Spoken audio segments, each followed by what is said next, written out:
Hello and welcome back to another video on my YouTube channel. I want to talk today about what most women do when it comes to finding the right person for a long-term relationship leading to marriage and family, and why that is actually not the right first step. There is a specific order that you should follow if you want to find the right guy. I'm going to talk about what is the right step to start with, and I'm also going to share exactly how you can take that right step. My name is Malaika Neri. I help smart women find the right guy for marriage and family. I've been doing this for 7 years now. I've worked with women all over the world. Uh, I tend to attract mostly Indian women, but I will be transparent with you. The advice is the same, whether you're Indian or not. I think I attract Indian women just because I'm Indian, but the fact is, marriage is the same for all high achieving women. Like, if you're over 30, the marriage market is very different. Men perceive you differently. Men over 30 want different things, and you need a different approach than a woman in her early 20s or a woman who's in college. So most marriage advice is made for women who are 22 years old, don't have career experience, don't have demanding jobs, don't have careers, like, full stop. Whereas we high achieving women in our 30s, maybe, or even in your 40s watching this, have very different demands on our time. And so the thinking that most women jump to when it's time to find the right person for marriage, to start a long-term serious relationship, most women jump to, okay, I'm 37, I need to find the right guy yesterday. I'm going to look at profiles. So either they will try dating apps, which is the most common approach simply because it's the lowest barrier. You can do it from your phone. There are many apps. Most of them are free to start. I think, like, except Match.com. And the matrimonial apps are not free to start, the Indian matrimonial apps, but they are very, like, the payment is quite low. So most women will start with jumping straight into dating apps, browsing profiles, and then they would reach out to me in the past and say, Malaika, do you know single men you could introduce me to? And the thing is, I did, like, because I'm in this work of helping women find the right guy. I used to also work with men when I started my business. And so I knew single men, and people were constantly asking me, Malaika, can you match me? Malaika, can you introduce me to guys? Malaika, do you know guys? Do you have guys of my specific age range? So I'm going to share this from the point of view of what works versus the psychological framework that most women are coming to this with. And the more that you understand how the brain actually works, the more that you can get results. Like, so many women, they are facing the biological clock screaming. And in my own case, it started screaming at age 18. Like, you're never too young to hear the biological clock screaming at you, that they cannot hear the voice of logic. But you have to make decisions from logic and data, especially when it comes to marriage, which is the most important decision we women will make in our lives. That is why it's so important to get it right. And I want you to get it right so that you only have to get married once. If you're watching this and looking for a second marriage, then I hope you only have to get married once more and not, like, again. I want you to get it right. And I want you to find someone who makes you feel like the luckiest woman alive. So that's the goal of this video. Now, let's talk about what most women do versus what is, like, the smart thing to do. The reason most people jump to thinking, I want profiles, I need to find options. It's true you need options, but most women think, okay, I just need, like, a man to fill the slot, right? It's the same mindset in hiring. If you've ever hired someone for your team, most people think, okay, I'll just put out a random job description and, like, see who applies for it. But very often, especially if it is a high level job, that won't work. Like, the best candidates are already employed. The right guy for you might currently be in a relationship. So, like, he wouldn't be on a dating app. He might be exiting a relationship. He might be recently separated, on the way to getting divorced. Like, we don't know yet. And that is why it is not the right point of departure. Like, that's point number one. You just don't know yet who is the right guy for you. And most women they're looking at profiles without knowing what they're looking for. So the brain immediately gets confused, and confusion leads to shutdown. A confused woman cannot choose, and marriage is a choice, right? So you need to not be confused in order to make a good choice. The second thing that happens, and this I can tell you, having trained as an economist at NYU, one of the top economics programs in the world, I think it's number 6 in the world right now, is that, well, 2 points actually. The first point is that in economics we're taught that the fewer choices you have, the more likely you are to choose. And I've seen this again and again in my students all around the world. The more options I give them, the less likely they are to actually get married. Versus if they just meet 3 guys, they're like more likely to just pick one. Because they very quickly see, like, okay, I'm tired of meeting guys. I just want to pick someone, and then they pick someone, and then they get married. So versus the women who like have a lot of options, they think, okay, there's someone better, there's someone better, there's someone better, there's someone better, and they just don't choose. So you want to train the muscle of making choices.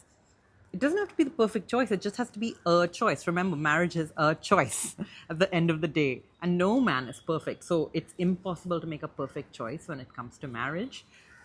And so as economists, we know that the more options someone has, the less likely they are to make a choice. And that's what happens when you go on dating apps. You have this illusion that there are thousands of profiles available. And on Hinge, you can pay $50 for 90 days of unlimited swiping. So you can literally swipe on hundreds of profiles per day. If you're in a large city, that's millions of single people, most of whom are not even ready for a serious relationship, not even interested in a serious relationship. But you wouldn't know that, right? How would you know that? So you just swipe. Your brain thinks more. It gets so overwhelmed, it becomes impossible to choose anyone. The second thing is that you don't actually know what timeline you are optimizing for. So as women, and I think we all forget this all the time, our bodies run on clocks from the day we're born. And if it misses this clock, there is something very wrong. A woman is in danger, like her health is in danger if it misses this clock. So we need to sleep, let's say 8 hours a night, minimum 7, ideally 9 or 10. Before the invention of electricity, people slept 11 hours a night, 12 hours a night. So we need to sleep 8 hours a night. If you're missing that, your health is suffering.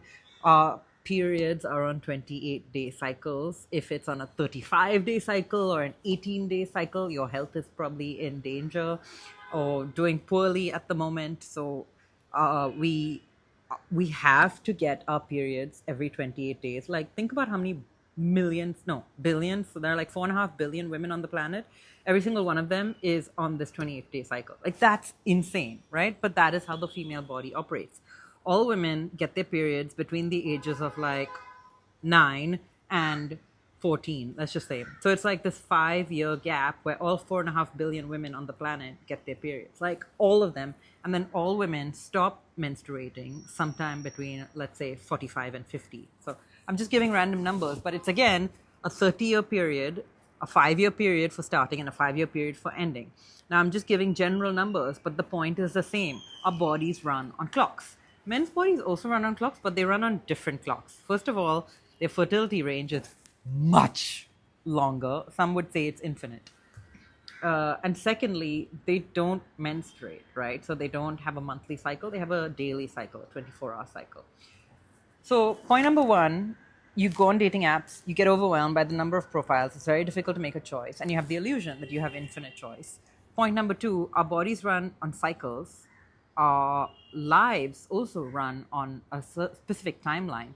But dating apps and just looking for profiles on dating or matrimonial apps does not match whatsoever this cycle, especially if you're looking at men's profiles. Their cycles don't match ours. They are not thinking, I need to have a baby in the next 2.5 years. I need to get pregnant. I haven't frozen my eggs yet. Or I have frozen my eggs and now I need to get pregnant. Or maybe I want to do surrogacy and I need to do that in the next 5.5 years. Like, whatever your timeline is, they don't have that, because men can have children at age 95 and a half. And women cannot. We women have 30 years to have a kid, and most of us are not having a kid at age 14. We're having it at maybe age 34. So we need a very different planning to address this timeline. So dating apps don't match the fact that our women's bodies run on clocks, and dating apps also create massive overwhelm and lead to the illusion that you have infinite choice when you don't. The truth is that on dating apps, at a maximum, 15% of men are ready to get married right now, what I call now men. And you might not have the 2.5 years, 4 hours a day, every single day for 2.5 years that's required to find a man on dating apps. Literally 4.5 hours every single day for 2.5 years in a best case scenario. So in a worst case scenario, it might take you 3.5 to 4 years, but on average, 2.5 years every single day, 4.5 hours per day on the dating app, swiping to find Mr. Right. This, again, it just doesn't match our female bodies. So most women are starting from, I'm panicked, I need to find the right person, I'm going to jump on apps. You get overwhelmed, you shut down, maybe you delete the app, then you go back to the app, then you delete the app. So it's this like endless cycle where no progress is made. And secondly, our female bodies, time is passing, fertility is declining, and birthdays are coming and going, reminding you of the screaming biological clock, again, creating more panic. I don't like these approaches just because they create panic, they create stress, they create fear and worry, which is compounded by the fact that men don't experience any of this. So they just cannot relate. And none of it helps us actually find a partner. So what does help you find the partner, and what is the right first step you should be taking if you want to fall in love and settle down, and you have a career and your health to manage, and you also want to spend time with your parents as they get older, knowing they have limited time here on planet Earth? My recommendation would actually be to find out what is your specific timeline to marriage. So I recently discovered that based on traditional Hindu astrology, Indian astrology, whatever you want to call it, each of us has a specific timeline to fall in love and settle down. It's based on the date, time, and location of where you were born. So zodiac or Western astrology is based on your date of birth. Chinese astrology is based on your year of birth according to the lunar calendar, the moon calendar. It starts in February every year. And traditional Indian astrology is based on your birthday, your birth time, and your birth location. So even if you don't have your ultra specific birth time, I don't. My mom was like, oh, you're born around this time. I was like, okay. But it still gave me really accurate results. It even gave me information on like how many kids I'm going to have, like what is predicted for my fertility, whether I'll have any issues or not having kids. Like it is incredibly accurate, and it takes off the pressure, especially if you're worried about running out of time. So I've put the link to get my AI prompt that you can use. You just copy paste it into your AI app. I really like ChatGPT, but you can use Claude or Perplexity if you like. Just copy paste it. You can use the free version of the app or the pro version, and it will give you a super detailed timeline for when you specifically are going to find the right person for you, fall in love, get engaged, start a serious relationship, when you'll have your first child, when you'll have your second child, etc. But please, for the love of God, don't start by jumping into profiles. It's very tempting because it feels like I'm doing something, right? We all just want to have the feeling of momentum. I'm doing something for this goal of like finding the right person. But I want to remind you concretely, after you've scrolled the apps for 1 hour, what is the difference between scrolling profiles on the apps for 1 hour and scrolling Instagram and watching these idiotic reels? I do it too. Like, I love idiotic reels. But idiotic reels don't contribute to my goals in any way. They don't enable connection. They don't create bonding. They don't make me a more interesting person. So take that 1 hour, spend 45 minutes of it maybe doing a meditation on your bed. Like, just lie down, shut your eyes, and like allow your intuition or God to speak to you. And then take 15 minutes of that 1 hour that you would otherwise spend scrolling the apps and read what the prompt tells you about the specific timeline of your life. It will tell you this is the month and year you are going to fall in love and get engaged.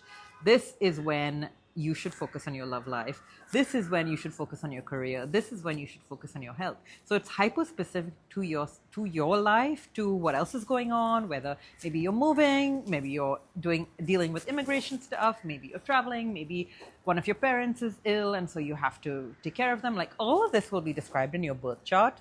I don't know. You will find out. Your birth chart will tell you. And it is incredibly helpful because instead of letting an algorithm determine what is the right timing for you, you are finally allowing your own birth chart to share what is already written for you. And I don't mean it has to happen only this way. I mean, this is already in your destiny. It's going to play out this way whether you like it or not. You might as well be aware of it. So an algorithm, the whole job of the algorithm is to like lull you into eventually buying something on Instagram and watching their ads. And then the people who pay to advertise like make money off you. And I know because I pay to advertise on Meta. So I benefit from people spending lots of time on Instagram. The average person spending 4.5 hours a day on Instagram, and you need to spend 4.5 hours a day on dating apps to maybe find someone. Maybe. Or you can spend 15 minutes of that reading your birth chart prompt, get concrete information on what to do, how you should meet the right person, and then actionable advice on what are the next steps based on what is recommended in your birth chart. It's hyper specific to you. And it's very practical and concrete so that you stop wondering, you stop stressing, you stop worrying.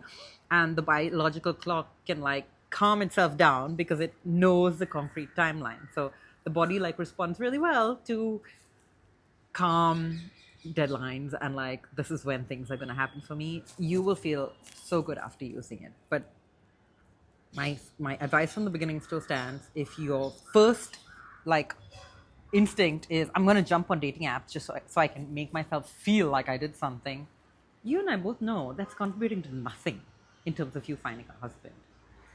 Let's take concrete steps, and I promise that I will guide you there to finding your husband by doing things that actually help you get there. Not just give you the illusion that like I'm doing something, but this step actually contributes to the end goal of marriage and family. Thank you for watching. Please like and subscribe, and click the link in the description for my birth chart prompt. I will see you next time. Bye.